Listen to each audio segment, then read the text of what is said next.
Welcome back to a quick chat in the Cadillac. I'm SG, and I like to explore the simplicities of complexity. If you don't know, this is my show. So let me break it down for you real quick. Today we're going to be talking about something that is very relative right now. I don't know if this is considered a form of artificial intelligence, but what I do know is currently it's responsible for some of the worst negative feedback loops that we have ever experienced in the history of humanity. It is called the algorithm. Now, something I learned very recently about ChatGPT is that it's being sued for the amount of people who have suffered psychologically because they're going to ChatGPT for psychological advice. And ChatGPT has learned that when it agrees with you, you respond and interact more. And ultimately, it is a business model. So it rewards you interacting more by being dishonest and agreeing with you, pretty much as being a wet blanket. Now, that obviously becomes very dangerous for people who are easily manipulated to succumb to whatever ChatGPT is saying and then just fall into their negative feedback loop. Right? Same thing with the motherfucking algorithm. All these apps are designed to advertise. Okay? Social media is a giant advertising platform. And in order to advertise as much and get paid as much for advertising as possible, you need to spend time on the social media platform.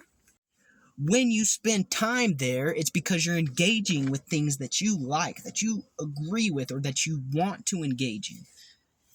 Therefore, social media says, wait, we need to make sure this person, this individual, stays on this platform as long as possible. So we need to reward whatever it is that's keeping them on there. And we need to put more of that in front of them. And yeah, in the grand scheme of things, it's just so they could put more advertisements in front of you and get you to buy more things and then turn around and sell those metrics to companies who are looking to advertise their items and looking for a platform to do it on. But this is extremely dangerous to the human mind, and let me tell you why. When you are getting one consistent source of feedback, information-wise, that's why they call it a feedback loop, because it's one consistent source just cycling back through, and it's aligned with what you prefer to engage in, what you see as valuable, and what you see as entertaining or informative. You're not getting the full picture. In fact, the more that you participate, the deeper you're digging into the hole of bias. But the engagement is not directly about what you're viewing. If you say, sir, I'm a Democrat and I see all kinds of Republican stuff, it's because you like to argue. You like to prove someone else wrong. So all day, the algorithm is going to feed you shit that makes you, it fires you up and makes you want to argue with people over the internet like that's productive at all. No one is going to change their mind because of some comment they saw on the internet, unless that person is not stuck in a negative feedback loop, which according to the algorithm, we all are.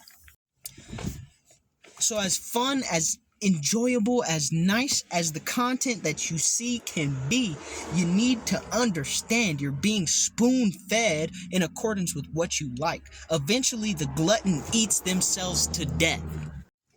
You have to diversify. At least separate yourself from the information. Do you know how many times that I have gone onto some form of social media platform in a time where I was not feeling my best and saw a whole bunch of shit on social media that made me feel worse?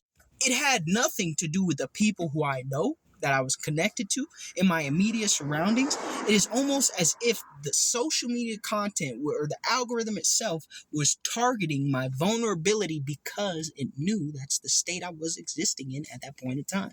And I rewarded it. You click those little like buttons, that's rewarding it. When you watch something all the way through, you're rewarding that content with your engagement, and it's going to keep pushing it on you. Why do we think the mental health crisis has grown to the level that it has? Yes, things are bad outside, but it's not getting any better because everyone's stuck in this mindset of not being open to understanding others. Because everything they're fed all day tells them they're right, and they need to prove to someone else they're right. But we're not right. In fact, I'd be willing to wager that all of us are a whole lot closer to wrong than we are to right. But that's not easy to stomach.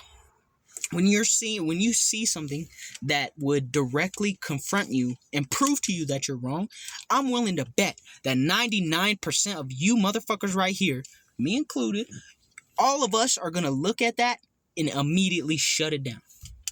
Close out the app, go to something else. The reason being, it doesn't align with our negative feedback loop. Oh man, it just keeps going through and through.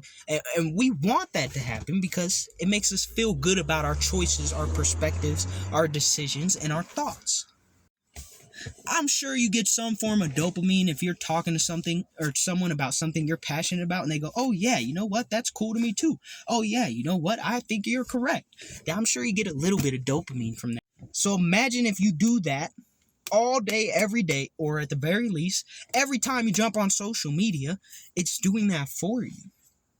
It's allowing you to exist in this fantasy world where it appears that everyone thinks like you do, but they don't.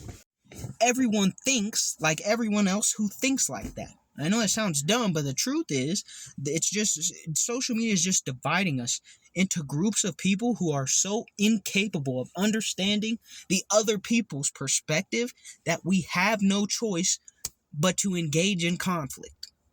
And not productive conflict either, most of the time. In fact, that may have been one of the biggest issues and current day effects of COVID, because everyone was isolated. All we had was social media. It divided us, separated us into groups, and now we're seeing the after effects of all these beliefs just being circled and circled around without being tested, contested, or actually given any sort of pushback against. So people just believe this to be law and true and have these concepts and set in concrete foundations, but it's a brick house built out of fucking straw. Doesn't matter how strong your foundation is if it's built out of straw. So we work so damn hard, the algorithm works so damn hard to keep the wind from blowing down your straw fucking house. I'm getting real passionate about this because it seems almost purposefully and intentionally evil to take away the one thing that has made humanity so powerful, so far advanced into the future in such a short amount of time, which is collaboration, which is cooperation, which is the understanding, even compromise, right? That's one thing that humans do. We compromise. At the end of the day, we're not doing that shit at a high level anymore, and it's because we are stuck in these circles, these fucking circles running around, believing the same shit over and over, and everyone else is wrong. As a person who has recognized this, and I'm not saying I'm right, but as a person who recognized this, do you know how many times I engage in normal conversations, not a debate, not even close to a debate, and people will begin, I could feel the tension in the air when I express something slightly different from what they're believing, especially if they're fucking passionate about it. They will not give you the space to exist anywhere else without that tension existing. And the reason is we're so used to the negative feedback loop. We begin to judge people who don't believe like us or think like us or talk like us or act like us because we're so used to seeing what we're comfortable with, what we agree with. And if we don't agree with it, the reason we see it is because we like to engage in the conflict that comes from us seeing that. So instead of seeing it, looking at it, and trying to understand it for what it is or appreciate it for what it is, we decide that because it's different and we like to and we consistently and routinely engage with things that are different with conflict, we decide we need to create conflict. So, what's the solution? I don't know. Open your mind, close your phone. Quite frankly, I can't tell you because I'm just as much the problem as you are. But at least now you know what the problem is. That's all I gotta say. Peace.